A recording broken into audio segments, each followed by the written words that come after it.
E ele diz assim, a grande confusão que fica, porque o Freud, sem querer, dá muita volta, né, no artigo do Além do Princípio do Prazer, e não esclarece finalmente isso, ele diz assim, o sistema tende ao equilíbrio, mas tem uma tendência ao menor nível de energia. Da pulsão de morte, vai pensar na morte do indivíduo. E não é disso que o Freud está falando. É o retorno ao equilíbrio. O que é que acontece, né? Você está lá equilibrado. Minha vida está meio estranha, eu não sei bem o que está acontecendo, eu não estou contente, ninguém gosta de mim. A partir do momento em que ela sentiu uma tristeza, uma busca de prazer. Prazer, prazer, prazer, prazer. O que é que vai acontecer? Desprazer. Vai haver um momento onde isso cessa e volta ao equilíbrio. Não foi isso que nós estávamos falando? Eu falei, precisa ficar de olho se ela não vai ficar prazer, prazer, prazer, prazer, prazer, porque ela vai endoidar.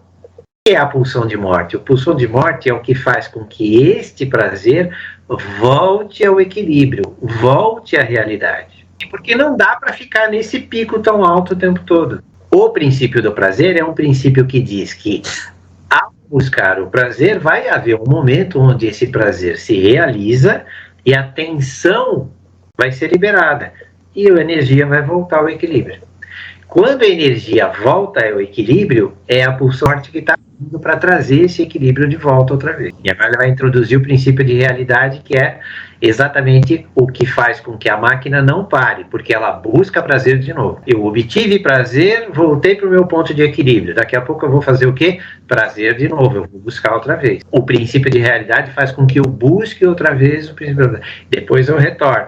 Ele fala assim, sabe o que o Freud estava escrevendo no artigo, além do princípio do prazer? Como é que funcionam as energias. Estava falando de um princípio termodinâmico de equilíbrio de energia. Aí no fim ele brinca e fala assim, né? Se nós tiramos um coelho da cartola, se eu tiro o coelho é porque eu tinha posto o coelho lá. O que isso diz para nós? Diz que se alguma energia está sendo liberada, é porque ela em algum momento já entrou. Portanto, eu tenho princípios que me carregam e princípios que descarregam. E princípios que mantêm isto em equilíbrio. Qual é a preocupação do Lacan nesse momento? É dizer assim, olha moçada, o artigo lá do Além do Princípio do Prazer é bem confuso. E fica mais confuso ainda se vocês acharem que ele está falando de processos da consciência.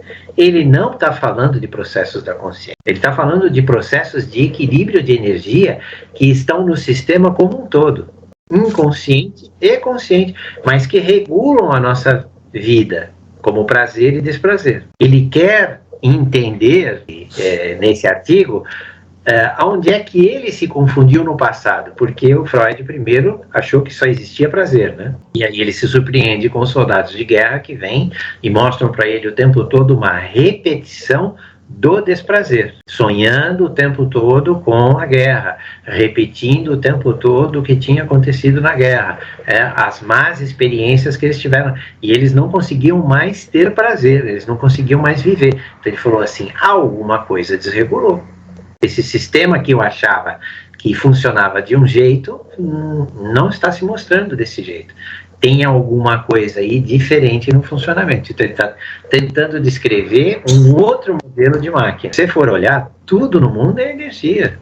Agora nós vamos ver o negócio da entropia, e ele deixa muito claro, ele fala assim, a entropia é uma possibilidade, é uma quantidade estatística que diz qual é a quantidade de possibilidades de organização de uma matéria.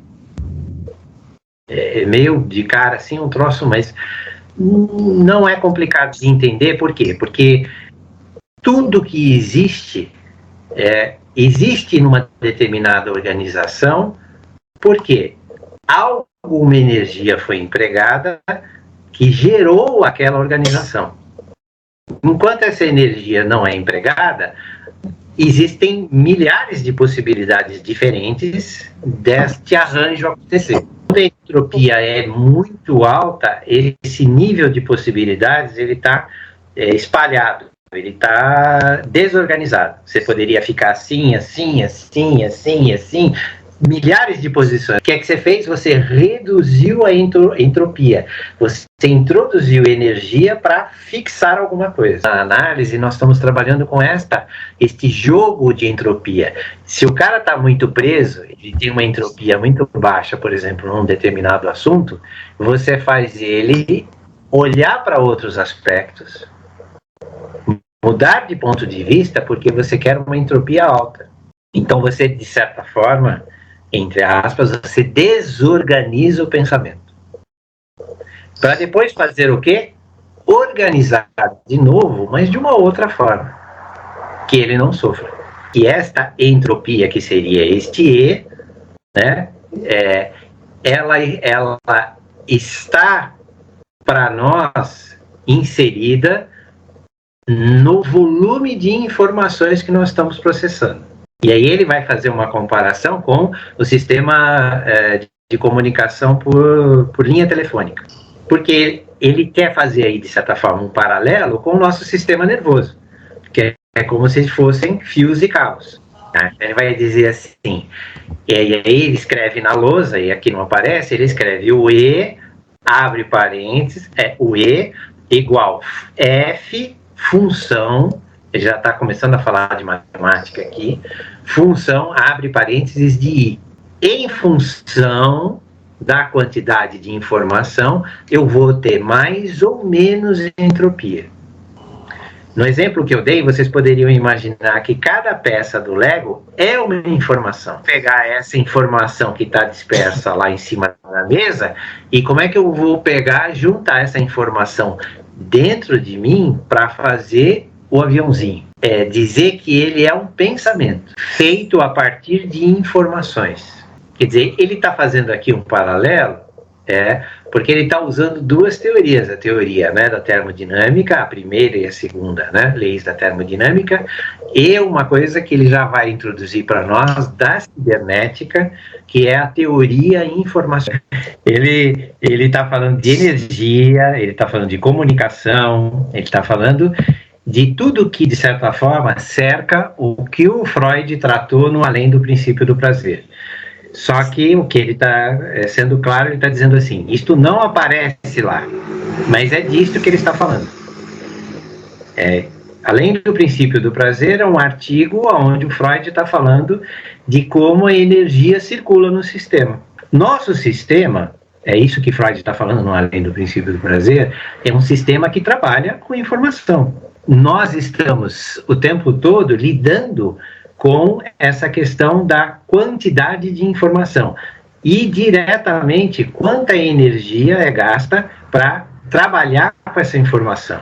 Aí ele faz uma comparação com a linha telefônica, porque ele fala assim, quando queremos comunicar com alguém, tem que dar um jeito de fazer o quê? Da voz humana ser transformada em sinais. Ele está começando a introduzir aqui a cibernética, como é que as máquinas funcionam, como é que o computador funciona. Ele fala assim, isso também estava lá no artigo do Freud. Só que o Freud não foi tão claro. Ele falou, nós estamos agora olhando por dentro. Então ele diz assim, essas máquinas de comunicação, elas também trabalham com o mesmo conceito. Isso é matemática, isso são funções, isso é física pura. Aí ele cita o tal do Maxwell. Esse Maxwell é um físico muito importante que teoriza exatamente como é que funcionam os sistemas de transferência de energia. Quando eu tenho baixa energia e eu preciso transferir alta energia para um outro lugar. Como é que isso acontece? Então esse cara faz um experimento mental, ele não tem como praticar e até hoje ainda, exatamente como ele imaginou, as pessoas não conseguem fazer, mas ele imaginou que você poderia ter, por exemplo, uma caixa com uma divisão, ar frio de um lado e ar quente do outro, tá? E alguém que estivesse controlando uma abertura. Veja, um experimento mental, tá? Isso não existe, na verdade. Né? E estão tentando até hoje ver se consegue fazer igualzinho, mas não. E este ser, que ele chama de demônio, até hoje não sabe por que ele chama de demônio, mas ele chama de demônio, tem a capacidade de identificar a quantidade de energia de cada partícula e separar as partículas pela quantidade de energias que ela tem. Então, ele controlaria, né, o decaimento e o crescimento de energia. O que aconteceria? O ar frio está do lado de cá e o ar quente está do lado de cá. Quem tem mais energia, na opinião de vocês? O ar frio ou o ar quente? O quente tem mais energia. As moléculas, calor quer dizer o quê? Moléculas em agitação. Quando nós sentimos calor é porque o ar esquentou. Esquentou porque as moléculas estão indo mais rápido. No frio, no mais gelado, elas diminuem essa velocidade. Então, se eu abrir um buraco, suponha, tem uma caixa fechada, com uma tampa no meio, e aí eu abro um buraquinho. O que vai acontecer entre o ar quente e o ar frio? Alta energia vai penetrar na baixa energia, duas vão ficar, talvez, mornas. O que o tal do Maxwell fala? É garantido que os sistemas vão se equilibrar. Então agora nós vamos fazer uma ligação com o princípio do prazer do Freud. Qual é o princípio do prazer do Freud? Alguma coisa se excita, descarrega para voltar ao equilíbrio, que é o contrário do que a gente imagina, né? Prazer seria excitação. Não, ele diz assim, a excitação vai até um certo ponto, depois ela descarrega, e aí é que há o prazer. Há o prazer na descarga. Para quê? Para que o sistema fique equilibrado, homeostático. E esse cara, esse tal de Maxwell, estava exatamente descrevendo para nós, nesse experimento mental, como é que esse sistema, que é o nosso sistema, funciona.